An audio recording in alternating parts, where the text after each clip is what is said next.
Bonjour à toutes et à tous.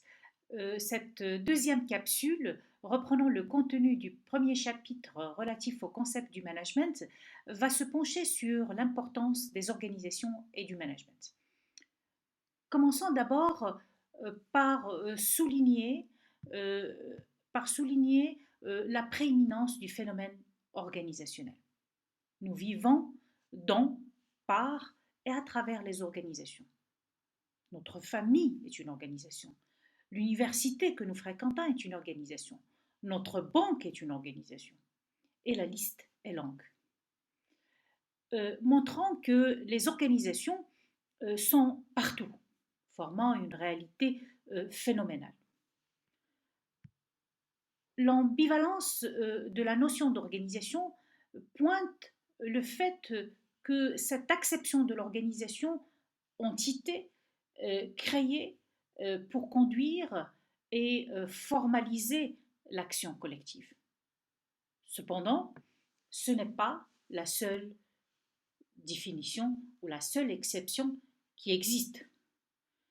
Il y a également l'acception qui renvoie à l'organisation en tant que façon euh, de structurer et d'agencer l'entité organisationnelle. Donc, c'est l'organisation en tant que structure que vous allez voir dans le dernier chapitre de ce cours relatif aux structures. Cette organisation ou ce phénomène organisationnel est également appréhendé en tant que processus qui produit à la fois l'entité et son agencement. Hein.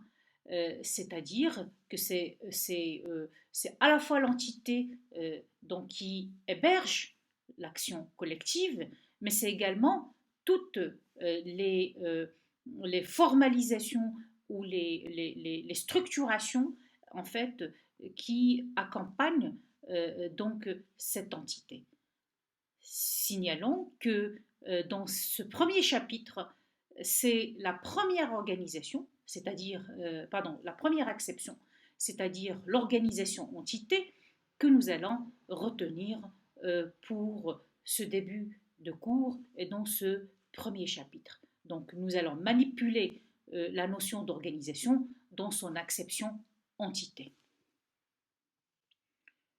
Dans la littérature portant sur les organisations, nous retrouvons une variété des définitions qui est donnée de ce concept, selon en fait que l'accent a été mis sur l'individu ou sur la tâche dans l'effort de caractérisation des organisations.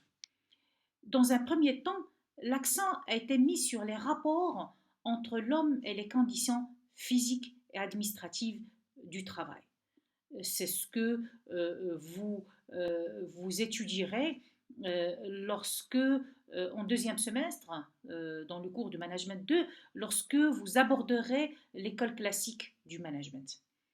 Dans un deuxième temps, l'accent a été plutôt mis sur les relations des hommes au travail et donc cela constitue fondamentalement l'apport de l'école humaniste du management. Là encore, c'est un contenu que vous allez bien étudier en deuxième semestre. Je retiendrai pour ma part, à partir de la littérature, une définition que je trouve assez complète, parce que là, aborder on va dire, toutes les caractéristiques de l'organisation, c'est celle proposée en 87 par Scott, et qui a défini en fait l'organisation comme une collectivité axée sur la poursuite de buts relativement spécifiques et manifestant une structure sociale hautement formalisée. Donc on est en présence, on va dire, d'une acception fonctionnaliste de l'organisation, mais pas que, puisque la dimension sociale, elle est aussi abordée, rappelant que l'organisation est une réponse par l'action collective à des problématiques sociales, organisationnelles données. L'organisation, selon Scott, est aussi une collectivité qui partage un intérêt commun à la survie du système organisationnel et s'engage dans des activités communes. Là, on n'écarte pas forcément stratégies d'acteurs, c'est-à-dire qu'en fait, au sein de l'organisation, on n'a pas une réalité homogène. C'est pas une réalité idéalisée, c'est une réalité qui peut être porteuse de divergences, porteuse de conflits, et donc de ce fait, la question de la recherche de l'intérêt commun, finalement, n'est pas une évidence, c'est quelque chose qui est finalement négocié entre les différentes coalitions au sein de l'organisation. Cette définition donnée par Scott est donc intéressante parce qu'elle allie à la fois une acception de l'organisation dans une perspective fonctionnaliste, l'organisation qui est appréhendée à travers les buts pour lesquels elle a été créée, mais aussi celle de l'organisation en tant que construit social, parce que l'organisation finalement n'est pas une donnée naturelle. L'organisation, elle est le fait des acteurs qui sont derrière l'action collective. Euh, Voyons maintenant en quoi le management est-il important pour les organisations. Le management est souvent considéré comme la cause des échecs ou de la réussite des organisations en général et des entreprises en particulier. Une dernière étude réalisée par la Banque centrale américaine, qui est apparue dans le magazine Forbes, a pointé finalement que la première cause de l'échec d'une entreprise est à rechercher du côté du management de ces entreprises. En effet, le management, concept voisin de la direction, consiste à mettre en place ou appliquer un ensemble de techniques en vue d'optimiser l'usage des ressources dans une organisation. Et cet exercice, finalement, peut aboutir à la réalisation de l'objectif pour lequel l'organisation ou l'entreprise a été créée, comme il peut ne pas aboutir. Hein.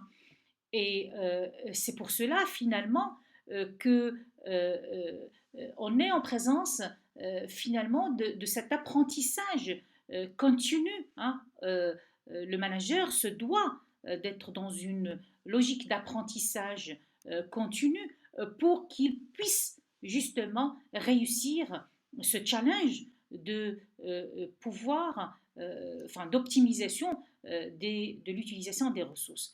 Et donc, en fait, il y a aussi à souligner le fait que, bien entendu, il y a des choses qu'il y a à développer par le biais de l'apprentissage, mais quand même soulignant qu'il y a une dimension artistique dans le fait de manager. Hein. Ne peut être manager qui veut. Hein. Il y a quand même des personnes qui ont ce don naturel de pouvoir guider et faire aux gens ce qu'ils ont envie de faire. Voilà donc par rapport à cette partie relative à l'importance des organisations et du management. Vous avez compris que autant les organisations que le management sont on va dire, réalités qui méritent d'être étudiées, dont ce qui va suivre, dans la capsule qui va suivre, nous allons plutôt nous concentrer sur les aspects définitionnels relatifs au management et puis aussi nous pointerons les questions relatives à l'évolution du management pour séparer notamment entre la théorie et la pratique du management.